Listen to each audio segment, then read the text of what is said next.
un peu bizarre, je reprends la caméra, je refais une vidéo YouTube, je reviens tous les 6 mois, j'ai l'impression en fait. Je reviens, puis après je refais des pauses et je reviens. C'était un peu curieux, mais bon. Voilà, non, c'est juste qu'en fait, là, depuis que je vous avais pris, je sais même pas de quand date ma dernière vidéo, mais en fait, j'ai déménagé entre-temps, et enfin, il y a eu le temps de s'installer, après il y a eu les fêtes, enfin, la période de Noël, tout ça, qu'on faisait ici dans la nouvelle maison, donc du coup, et j'ai pas un truc sur la tête, c'est une plante hein, derrière, hein, un truc de Noël. Hein.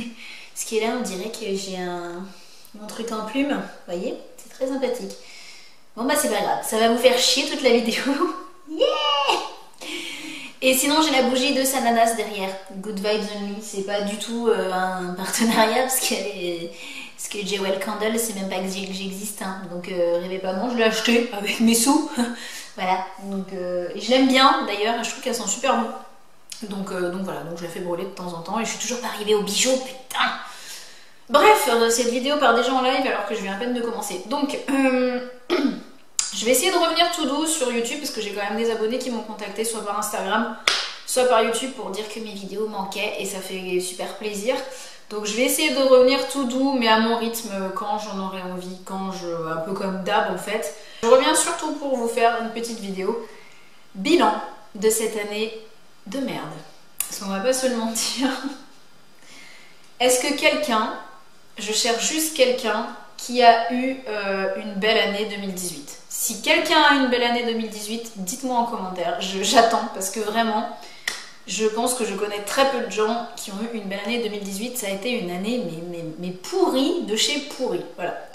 Donc si je résume la mienne, déjà, voilà, sur début janvier, on a appris que notre deuxième insémination artificielle, pour ceux qui ne savent pas, on a fait des inséminations artificielles avec mon homme, sur novembre, décembre, janvier, en gros, hein, à cheval 2017-2018.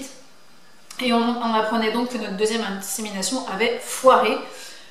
Donc déjà, c'est assez éprouvant malgré tout. Enfin, comme pour moi, au niveau hormonal, c'est assez compliqué. Et je déteste en fait ce concept déjà d'insémination, de devoir faire les choses pas naturellement. Ça me faisait prodigieusement chier. Alors en plus, quand on fait ça et que ça rate, et ben ça fait d'autant plus chier, donc voilà, donc ça m'a gavé, et bref. Et puis, comme vous le savez, parce que j'en ai déjà parlé dans une vidéo, même dans plusieurs vidéos, j'ai mon papa qui est décédé le 22 janvier. Je vais pas rentrer dans les détails, parce que bon, voilà, je n'ai pas forcément envie de tout retracer le truc. Mais voilà, et je pense que là, clairement, ma vie a basculé, on va pas dire autre chose, ça fait un peu drama, mais c'est un peu le cas. Je pense que tout est parti en couille à ce moment-là. Dans ma tête, dans mon corps, tout a commencé à aller mal. J'ai essayé de tenir tant bien que mal au travail.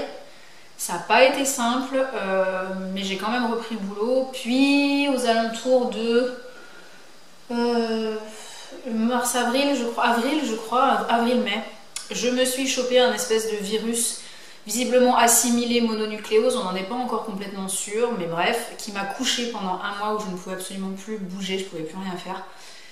J'étais hyper malade, j'étais hyper mal, et je pense clairement que je me suis affaiblie au niveau de mon système immunitaire suite au choc émotionnel. Donc voilà, j'ai ramassé dans ma gueule encore une fois, quoi. Donc le corps a lâché bien correct.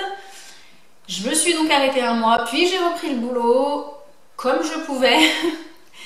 Puis il y a encore eu des mauvaises nouvelles à répétition tout au long de l'année. En fait, ça a continué même jusqu'à avril, mai, juin, tout ça. Il y avait toujours des mauvaises nouvelles dans mon entourage. Des potes voilà, qui perdaient des gens proches et qui étaient tristes et qui étaient pas bien. Et moi, ça me touche quand ils sont pas bien. Un tas de choses en fait qui s'est passé. Et puis ensuite, au mois de juin, il y a eu même chose, un gros drame dont j'avais déjà parlé, mais grosso modo, on peut dire en quelque sorte que j'ai perdu mon meilleur ami. Alors c'est pas perdu, il n'est pas décédé, mais voilà, il s'est passé un truc abominable, il a fait quelque chose d'abominable. En tout cas, pour le moment, il est en détention provisoire et je pense que, de toute façon, il va être condamné, c'est quasiment une certitude. Donc voilà. Ce qui a été pour moi un choc terrible, parce que c'était mon confident, c'est quelqu'un avec qui je discutais beaucoup, et voilà, et quelqu'un que j'appréciais par-dessus tout, et malgré que je savais certaines choses, voilà, ça m'empêche pas de m'être attachée à lui et donc ça a été pas évident de le perdre entre guillemets. Voilà, et puis j'ai continué toujours à bosser et puis au mois de juillet j'ai commencé à être quand même assez fatiguée. Et donc j'ai du mal à respirer parce que je sors d'une rhinopharyngite en plus, hein, histoire d'être... voilà. Et donc je suis allée voir une infectiologue parce qu'en fait, bon, je vous passe tous les examens que j'ai eu entre temps parce que j'en ai eu plein hein, pour savoir ce que j'avais, machin, tout ça. Mais je suis allée voir une infectiologue en fait parce que j'étais crevée et je lui disais mais écoutez je comprends pas, j'ai encore redosé mes marqueurs mononucléose, ils sont toujours douteux après 3 mois, est-ce que c'est normal? Elle me dit oui, bah je sais pas, bah de toute façon ne les dosez plus hein, parce que ça doit, vous allez sûrement toujours être comme ça et puis et en fait je me mettais à boire du coca. Pour tenir, parce que je bois pas de café et donc je buvais du coca. Très con, ne le faites pas. Et du coup, bah voilà, je buvais du coca et l'infectiologue donc m'a dit continue à boire du coca. Les Américains ils en boivent bien tout le temps, ça les a jamais tués. Voilà. Et ben moi, pas loin. Non, ça m'a pas tué, mais du coup j'ai commencé à prendre des douleurs d'estomac absolument abominables, à me tordre de douleur et donc patatrac, voilà, mi-août à peu près, j'ai commencé à aller vraiment pas bien au niveau du bide, j'ai dû faire une gastroscopie quand même, on est allé jusque là et en fait j'avais une gastrite chronique, voilà, donc et je ne supporte pas les traitements pour la gastrite chronique, donc il a fallu que je me démerde un peu comme je pouvais pour m'en sortir. Je suis en train vraiment de me rendre compte que cette année c'était vraiment de la daube hein. Et puis a démarré les crises d'angoisse, la spasmophilie dont j'ai déjà parlé dans une vidéo que j'avais faite. J'ai eu mon été complètement pourri, du coup, parce que je n'ai rien pu faire de l'été. J'étais tellement mal psychologiquement et physiquement que tout a lâché en fait, clairement. Je suis allée voir un magnétiseur qui m'a énormément aidée, une psychologue avec qui j'ai fait... Enfin, elle n'est pas psychologue en fait, elle est c'est un médecin spécialisé, enfin qui a fait des études spécialisées en psychothérapie. Et je l'ai rencontré à 4 ou 5 reprises et puis j'ai arrêté parce que je trouvais que ça ne me convenait plus. Ça m'a beaucoup aidé mais j'en avais marre, donc j'ai arrêté. Et j'ai fini par me débrouiller toute seule, mais par contre effectivement j'ai tenu bon et je suis restée en arrêt pendant presque 3 mois. Parce que j'en avais besoin, j'étais extrêmement fatiguée au niveau de mon corps, au niveau de ma tête. Et je n'ai repris le travail que depuis... Ça m'a pas empêché de continuer des activités à côté de temps en temps, de faire quelques scènes et des choses comme ça, parce que comme elle me disait la psy, c'est un truc qui vous nourrit et qui vous fait du bien, et donc il faut continuer là-dedans. Donc ça, je le continuais de temps en temps. Et puis j'ai repris depuis début décembre. Entre-temps, au mois d'août, on a repéré une maison avec mon homme. Donc là, on y est depuis mi-novembre. On a emménagé mi-novembre. Donc là, on est super bien installé. La maison est vraiment géniale. On est super contents. Ça a été une des bonnes nouvelles de milieu fin d'année 2018. Où vraiment, la maison nous plaît beaucoup. Donc on est bien contents là-dessus. Mais voilà, il y a eu des choses compliquées. Mon frère...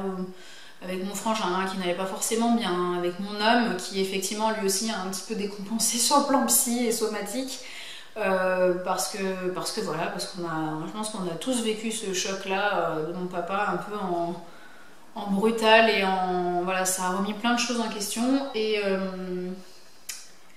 voilà. Au jour d'aujourd'hui, je dirais que je m'en sors pas trop mal. Ça va plutôt pas mal, je reprends goût aux choses depuis déjà quelques temps, hein, mais voilà. Mais tout ça, ça a beaucoup changé les choses. Je me rends compte que j'ai plus envie de me faire chier avec des gens, j'ai plus envie de plaire aux gens, j'en ai rien à foutre en fait. Voilà. Je sais pas que je voulais forcément plaire aux gens, mais c'est qu'en fait je savais pas dire non. Même si j'avais pas envie de faire quelque chose, j'avais énormément de mal à dire non. Et ça maintenant, je le fais. Et j'en ai rien à foutre. Et si les gens ça leur plaise pas, je les emmerde. J'ai pas envie d'aller contre ce que j'ai envie de faire. J'ai pas envie de me forcer à faire des choses pour être bien vue ou pour quoi que ce soit. J'en ai plus rien à foutre. Et je pense que ça m'a changé. Je me rends compte aussi qu'on n'a qu'une vie et qu'elle est courte. C'est pas que je le savais pas avant, mais j'en prends encore plus conscience. Donc effectivement, oui, entre-temps, on est parti en croisière. Chose que j'avais jamais faite, mais je me suis lancée parce que j'en avais envie. Et voilà, et parce que Parce que je me suis dit, bah, c'est maintenant qu'il faut le faire, tu sais pas ce qui va t'arriver, donc fais-le. Et je pense que pour plein de projets et plein de choses, ça sera comme ça maintenant, j'ai envie de le faire, je le fais, et fuck les gens qui sont pas contents. Voilà, donc ça a quand même changé ma philosophie de vie, j'essaie de moins rester dans le passé, de ne pas aller trop dans le futur non plus, parce qu'on ne sait pas vraiment ce qui adviendra, et essayer de m'ancrer le plus possible dans ce qui se passe maintenant. C'est pas toujours évident quand on est quelqu'un qui est dans la toute maîtrise et qui a besoin voilà, de contrôle, mais en fait, quelque part, ça fait du bien aussi de changer un peu. Et voilà, et du coup, bah, je m'habitue au nouveau moi, en fait, et c'est plutôt cool, voilà. Voilà, je vous ai raconté ma vie, mais c'était pour vous dire que mon année 2018 était vraiment de la grosse daube, si ce n'est cette fin d'année là qui remonte un petit peu. On a passé un super Noël, bon, avec la famille qui était bah, forcément restreinte, mais voilà, c'était le premier Noël, du coup on l'a fait ici volontairement pour faire un peu une année blanche, quoi, voilà, où on faisait pas Noël chez mon frère comme d'habitude parce que ça rappellerait trop de souvenirs et on n'avait pas envie d'être mélancolique ou autre, on avait envie de repartir sur autre chose et franchement on a quand même passé un excellent Noël, ça nous a pas empêché de penser énormément à mon papa, et on y pense tout le temps de toute façon. Mais voilà, ça, il n'empêche que on se rend compte qu'il y a du possible aussi, qu'on reste toujours une famille même s'il en manque un, et que bah voilà, il faut continuer malgré tout, quoi, parce que même si ça nous a changé notre façon de vivre et changé même profondément nous-mêmes, bah voilà, ça n'empêche pas, quoi. On est toujours là et il y en a qui n'ont pas cette chance, donc justement il faut vivre pour eux. Voilà. Alors, mes résolutions 2019, est-ce que j'en ai? Non, je pense que je vais juste continuer sur ma lancée et je vais suivre encore plus mon instinct. C'est-à-dire que si demain j'en ai marre de mon boulot parce que ça me fait chier, et ben peut-être que je vais arrêter et que je vais... Voilà, je me dis que rien n'est impossible maintenant et que... en bien ou en mauvais. Donc voilà, je me dis, bah, lance-toi, si jamais il y a un truc que tu as envie de faire, vraiment faire, et ben fais-le. S'il y a quelque chose qui me tend les bras quelque part ou je sais pas quoi, et ben j'irai. Et voilà, au niveau bébé, j'en ai pas mal qui m'ont posé des questions. Est-ce que tu continues les inséminations? Non, je les ai pas reprises depuis janvier et je pense que je les reprendrai pas. Pour la simple et bonne raison que déjà initialement ni mon homme ni moi n'avons des soucis pour avoir un enfant. Et je pense que le blocage clairement venait de ma tête. Je pense que j'étais absolument pas prête à avoir un enfant. Je pense que je vous en avais déjà parlé dans une vidéo, mais je pense que toujours aujourd'hui, je ne suis toujours pas plus prête. J'ai besoin de savoir qui je suis moi, pour à mon avis, pour arriver voilà, donner la vie, quoi. Parce que quand on sait même pas qui on est, ben... et puis peut-être que je suis pas faite pour avoir un enfant, j'en sais rien. Après ça, c'est des choses qui se reparleront avec mon homme, et puis on verra bien ce que ça donne. Mais en tout cas, ça sera pas dans l'immédiat, clairement. Voilà, bah après la maison, bah, elle est plutôt bien, donc on n'a pas grand chose à refaire dedans, donc pas trop de projets particuliers pour la maison. Pour ce qui est de mon côté un petit peu artistique en 2019, bah, j'aimerais bien faire un peu plus de scènes, mais un peu plus de scènes qui me plaisent. Notamment avec un de mes... voilà, j'ai monté un petit groupe avec des musiciens et tout, et des potes musiciens. Et voilà, j'ai envie de faire des choses peut-être un petit peu plus avec eux, parce que ce qu'on fait, ça me plaît. J'en ai marre des trucs un peu poète cacahuète, voilà, ça va bien. Enfin, j'adore l'associatif, il n'y a aucun souci là-dessus. Mais voilà, alors les gens, si ceux qui me connaissent, qui vont passer par là, ils vont dire que je me prends pour une star, pour une diva ou je sais pas quoi. Mais juste à un moment donné, je vais avoir 35 ans en 2019. J'en ai peut-être un petit peu marre limite de me déguiser en Casimir sur la scène et de faire poète cacahuète. Il y a un moment donné, j'ai envie de faire plus des choses un peu plus classe, des choses un peu plus... enfin, je sais pas. J'ai envie d'autre chose, juste ça. Donc je pense que je vais essayer de m'atteler à faire des choses qui me plaisent un peu plus, peut-être. Et puis voilà, au niveau du boulot, bah, comme je vous ai dit, on verra bien ce que ça donne. De toute façon, toujours rester le plus proche possible de ma famille, parce que c'est important. Et puis continuer sur cette lancée, de savoir dire non, de savoir dire merde à ceux qui font chier, de m'éloigner des gens qui sont nocifs et qui sont toxiques, parce que Dieu sait qu'il y en a, et puis c'est tout. Après voilà, c'est pas... D'habitude je me dis 2019, enfin un changement d'année, ça veut absolument rien dire, c'est 15 jours de plus. Mais cette année, je le vois un petit peu autrement, parce que je trouve que cette année a été tellement difficile que je sais pas, j'ai un peu la pensée, la pensée magique des enfants, vous voyez, où genre ah bah tiens je vais faire ça et ça va tout changer. Et ben c'est un peu l'idée, c'est-à-dire que je me dis bah arrivé au 1er janvier 2019, et ben c'est bon quoi. Ça va aller, ça sera une nouvelle année et puis on va repartir sur le bon pied.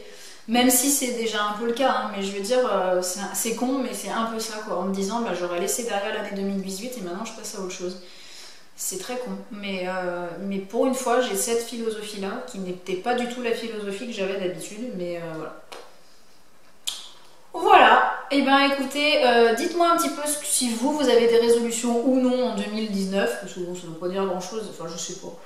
Je sais pas si ça vaut le coup d'en avoir ou de pas en avoir, mais voilà, dites-moi si vous avez des choses, comment a été votre année 2018, vraiment si vous avez eu une belle année, bah, vous avez vraiment de la chance. Parce que tous les gens que je côtoie, ils ont eu une année de merde et voilà, donc ça pue quoi. Et puis au niveau des vidéos, je vais revenir, comme je vous ai dit, tranquillement.